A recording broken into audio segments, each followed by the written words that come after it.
Baik, kita masuk ke poin baru pada hari ini insyaallah, yaitu dakwah ke kota Taif. Kemudian ada kisah jin Nusaybin dan juga kejadian Isra dan Mi'raj. Kita mulai dengan poin pertama, dakwah ke kota Taif. Taif adalah sebuah kota yang kurang lebih jaraknya antara 60 sampai 70 kilo dari kota Mekah. Jadi ini di pegunungan yang cukup dingin. Biasanya orang-orang di Saudi sekarang itu kalau musim panas mereka ke daerah-daerah ini, Taif, kemudian ada wilayah-wilayah di depannya, di atasnya sampai ke Abha, Baha, itu semua daerah-daerah dingin, gitu kan. Kami pernah pergi ke sana di musim panas, lagi panas-panasnya Mekah dan Madinah, di sana malah dingin, kami tidur siang hari dengan selimut, gitu kan. Jadi memang ini wilayah yang dingin seperti pegunungan, kalau kita mungkin puncak ya. Baik, kota Taif ini menjadi target Nabi Shallallahu Alaihi Wasallam setelah melihat Mekah tidak ada gunanya. Nabi SAW waktu itu berdakwah di Mekah ya, beberapa tahun, yang masuk Islam totalnya semua di Mekah itu 153 orang saja. 83 orang ada di Habasyah yang hijrah ke Ethiopia, dan ada 70 orang tinggal di Mekah bersama Nabi alaihissalatu wassalam. Sisi lain, selain sedikit sekali orang yang masuk Islam pada saat itu, juga siksaan dan gangguan orang-orang Quraisy makin jadi-jadi setelah 2 orang tadi meninggal itu. Sebelum meninggalnya Abu Talib, yang menyiksa dan mencaci maki hanyalah pemuka-pemuka Quraisy saja. Tapi setelah Abu Talib meninggal dengan Khadijah, maka yang menyiksa dan menghina hampir seluruh masyarakat Mekah yang kafir, baik itu orang tua, anak-anak, laki-laki, perempuan, budak, orang bebas, semua mencaci maki Islam, itu kan menghina. Karena mereka dimotivasi oleh orang-orang tua mereka atau tuan-tuan mereka atau sahabat-sahabat mereka. Oleh karena itu Nabi SAW akhirnya ingin mengembangkan dakwah dan coba wilayah lain selain Mekah.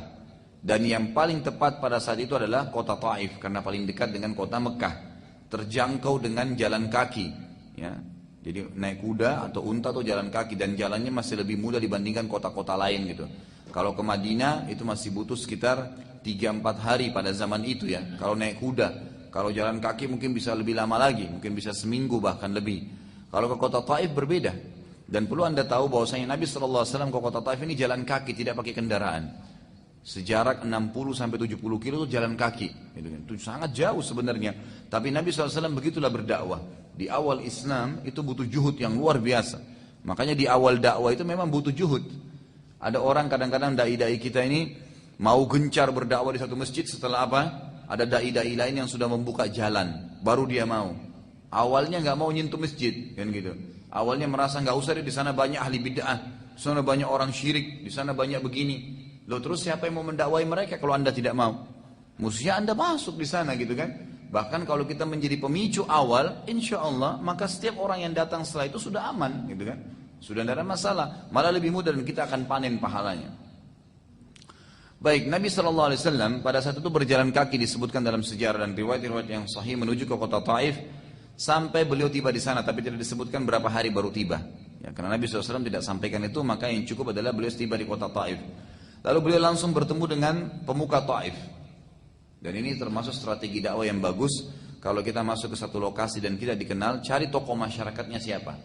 Karena kalau tokoh masyarakatnya bisa didakwahi, maka lebih mudah mendakwahi masyarakatnya umumnya. Tapi kalau langsung ke masyarakat dan tokohnya nolak, maka dia bisa nanti menggejolakkan masyarakatnya untuk nolak dakwah itu. Nabi SAW segera ke pimpinan kota Taif, yang pada saat itu kebetulan terdapat 3 orang ya, yang menjadi pimpinan kota Taif. Sebenarnya ayahnya mereka yang raja, tapi ayahnya meninggal dan ketiga ini jadi pemimpin. Ya. Tidak ada yang menggantikan ayahnya, tapi tiga-tiganya menggantikan ayahnya. Yang pertama bernama Abdul Yalail, dan yang kedua Mas'ud, yang ketiga Habib. 3 orang ini terkenal kepala suku daripada atau pimpinan kota Taif. Abdul Yalail, Mas'ud dan Habib. Baik, ketiga orang ini pada saat ayah mereka Amr bin Umarah, ini raja kota Taif, meninggal dunia, maka ketiganya menjadi pemimpin. Nabi SAW minta izin untuk menyampaikan dakwah beliau, lalu diizinkanlah oleh mereka.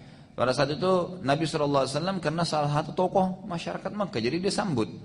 Setelah disampaikan tentang Islam pada mereka, Nabi SAW membacakan ayat-ayat Al-Quran gitu kan. Maka yang paling pertama muncul di benak 3 orang ini, karena Nabi SAW mengatakan kan, ikuti saya. Kata-kata ikuti saya dengan mengimani ada Tuhan namanya Allah, tidak ada Tuhan yang berhak disembah kecuali Allah, jangan sembah berhala, dan saya utusan Allah. Apa hukum yang saya tentukan dari wahyu Allah, maka wajib dipatuhi. Yang pertama muncul di benak 3 orang ini, kerajaannya akan hilang. Jadi mereka mengira bahwasanya Nabi SAW itu akan merebut kerajaan mereka, dan ketiga ini akan tunduk kepada Nabi SAW, sehingga mereka tidak jadi raja lagi. Itu yang muncul di benak mereka. Padahal sebenarnya sebagaimana kita sudah tahu bersama-sama, setiap kali Islam diekspansi di sebuah lokasi, tidak ada perebutan lokasi. Makanya kita lihat di zaman Nabi SAW, itu nanti ada, atau kita sudah pelajari sebenarnya sebelumnya, ada Bazan. Bazan ini adalah salah satu gubernurnya, ya, Raja Persia di Yaman, atau lebih tepatnya di Bahrain, gitu kan, di Jazirah Arab juga. Waktu Nabi SAW mendakwai dia dan dia masuk Islam, Nabi SAW tidak ganggu. Nggak pernah minta sumbangan dari Bazan, nggak pernah suruh Bazan turun dari jabatannya, nggak pernah. Syahadat selesai. Inilah hukum Allah, terapin. Kamu sholat, kamu zakat, kamu ini haji, disebutin. Selesai. Nggak pernah diganggu kerajaannya. Bahkan Nabi SAW tidak pernah mengutus sahabat untuk tinggal di Bahrain pada saat itu. Atau di jazirah yang dikuasai oleh Bazan. Dan begitulah Islam memang. Jadi kalau kita ekspansi Islam ke satu negara, kita nggak minta kerajaannya direbut, enggak kok, gitu kan? Dia cuma diminta mereka syahadat, terapkan hukum Allah, jalani sekarang, tetap jadi pemimpin. Ya tetap jadi pemimpin, yang kepala suku tetap jadi kepala suku, gitu kan? Yang jadi pimpinan yayasan, organisasi, silahkan tetap, tapi jalankan hukum Islam. Itu hanya hukum Allah SWT yang ingin disampaikan gitu. Nah pada saat mereka merasa kerajaannya terganggu, yang terjadi yang paling pertama adalah penolakan. Ketiganya tiba-tiba mengatakan, atau salah satunya sempat bilang begini, demi Allah. Mereka mengatakan demi Allah karena mereka seperti masyarakat Mekah. Beriman ada Tuhan namanya Allah, tapi mereka berbuat kemusyrikan. Masih menyembah berhala, benda mati yang dianggap perantara dengan Allah subhanahu wa ta'ala. Maka karena ini Allah cap mereka kafir, gitu kan. Seperti saya katakan tuh hari, banyak kita juga di Indonesia ini, dalam sholatnya mengatakan, iyyaka na'budu wa iyyaka nasta'in. Hanya kepadamu kami menyembah, hanya kepada kami minta tolong. Ya kan, begitu selesai sholat pergi kuburan sebelah masjidnya, minta-minta ke kuburan itu, nganggap ada pohon keramat, masih menggunakan jimat, masih ada keris yang dianggap keramat dan seterusnya, menggantungkan nasib pada benda yang mati, gitu kan. Maka ini syirik, nggak boleh. Makanya kita langsung berhubungan dengan Allah Azza wa Jal. Kata Nabi SAW dalam hadis sahih riwayat Tirmidzi, hendaklah seseorang di antara kalian meminta kepada Tuhannya apapun, termasuk tali sendalnya yang putus. Langsung minta kepada Allah Azza wa Jalla. Nggak butuh perantara Allah itu. Nggak ada operatornya. Langsung setiap saat bisa berdoa kepada Allah Subhanahu wa ta'ala. Dia mengatakan demi Allah, aku tidak akan beriman padamu walaupun dinding Ka'bah runtuh. Karena dia anggap kerajaannya akan direbut, gitu kan. Jadi dia langsung menolak spontan gitu. Yang satu lagi berkata demi Allah, aku tidak akan mengajakmu berbicara lagi. Saya tidak mau dengar lagi, cukup. Dan yang ketiga mengatakan bila engkau benar Nabi, maka sungguh berbahaya aku bicara denganmu. Kenapa? Karena kerajaanku bisa kamu rebut, gitu kan. Dan bila engkau bukan Nabi, maka engkau sangat hina sehingga tidak pantas bicara denganku. Ketiganya menolak. Dan ini juga pelajaran besar. Ternyata Nabi Muhammad SAW saja berdakwah ditolak, gitu kan. Jadi kalau antum sedang menyampaikan sebuah hadis, sebuah ayat, ngajak orang untuk berubah, ternyata belum diterima, ya nggak apa-apa, sabar, gitu kan. Nggak bisa, karena target dakwah adalah penyampaian dan bukan penerimaan. Kalau kita targetnya orang harus terima, kita kecewa kalau orang nggak mau dengar, gitu kan? Padahal hidayah dengan Allah Subhanahu Wa Taala. Nabi Muhammad SAW seorang nabi, bukan jadi sosok dai saja ya. Nabi jelas-jelas datang ke kota Taif, tokoh masyarakat Mekah, lalu menyampaikan dakwah dengan beliau yang sampaikan langsung, bukan dai, tapi Nabi SAW sampaikan ini ayat Allah, ini dan Rasulullah yang bicara, masih ditolak, gitu kan?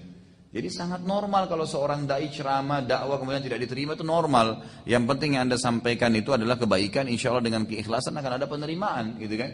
Sebagaimana nanti kita akan lihat ternyata ya masyarakat Madinah malah satu negeri semua, satu kota itu terima semua dakwah Nabi Sallallahu Alaihi Wasallam. Sementara masih ada kota-kota lain yang tolak, tapi ada kota-kota lain yang menerimanya.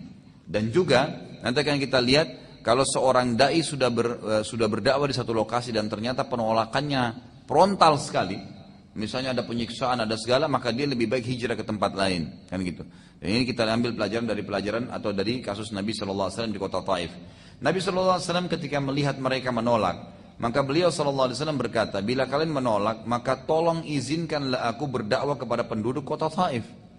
Serentak ketiganya mengatakan, lebih bahaya lagi dianggap kan, kalau masyarakatnya dengar, maka sama kerajaannya juga akan runtuh. Ketiganya spontan mengatakan, demi Allah kami tidak akan mengizinkan engkau mendakwai kaum kami. Lalu ketiganya segera mengumpulkan masyarakat dan menyuruh mereka melempari Nabi SAW dengan batu. Tepatnya cara lemparnya itu ada. Jadi kalau Nabi SAW lagi melangkah, kaki mana yang naik itu yang dilemparin. Itu sangat sakit gitu kan.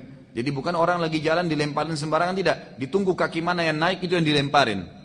Orang melangkah pasti ada naik kakinya gitu kan. Itu yang dilemparin. Dan spontan seluruh masyarakat Taif melempar dengan sekalian bersamaan gitu. Mereka melempari kaki Nabi SAW. Sampai akhirnya kaki Nabi SAW keduanya berdarah. Dan akhirnya beliau SAW keluar dari kota Taif. Karena melihat tidak ada lagi manfaat menyampaikan dakwah sementara mereka menolak.